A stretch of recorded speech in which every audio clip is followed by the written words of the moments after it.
22व्या महाराष्ट्र राज्य बालनाट्य स्पर्धेच्या प्राथमिक फेरीची आज कोल्हापुरात उत्साहात सुरुवात झाली। गोविंदराव टेंबे नाट्यगृहात आयोजित या स्पर्धेचं उद्घाटन मान्यवरांच्या उपस्थितीत पार पडलं।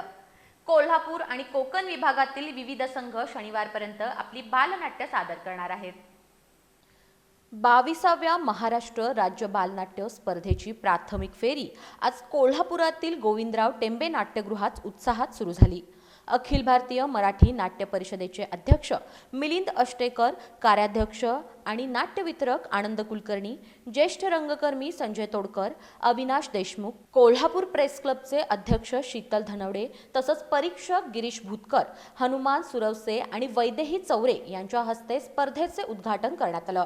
बालरंगभूमीसाठी दिलेल्या मोलाच्या योगदानाबद्दल ज्येष्ठ रंगकर्मी संजय तोडकर आणि अविनाश देशमुख यांचा यावेळी विशेष सन्मान करण्यात आला।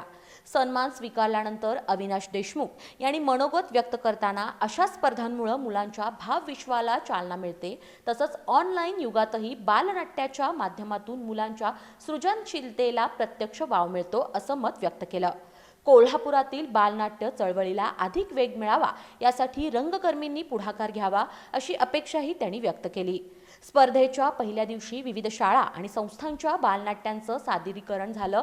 यामध्ये पेठ वडगाव इथल्या आदर्श गुरुकुल विद्यालयाचं बालपण हरवलं रे देवा, ग्रीन व्हॅली पब्लिक स्कूलचं झेप, आरती प्रभू कला अकादमी कुडाळ यांचं मनातल्या भूतांची ऐशी तैशी, कुडाळ हायस्कूलचं बीच अंकुरले, बाबा वर्दम थिएटर्स कुडाळ यांचं उंदीर मामाची जादुई दुनिया तसंच barrister Nath Pai central school Kudal यांचं पक्षांचे कविसंमेलन या बालनाट्यांचा समावेश होता।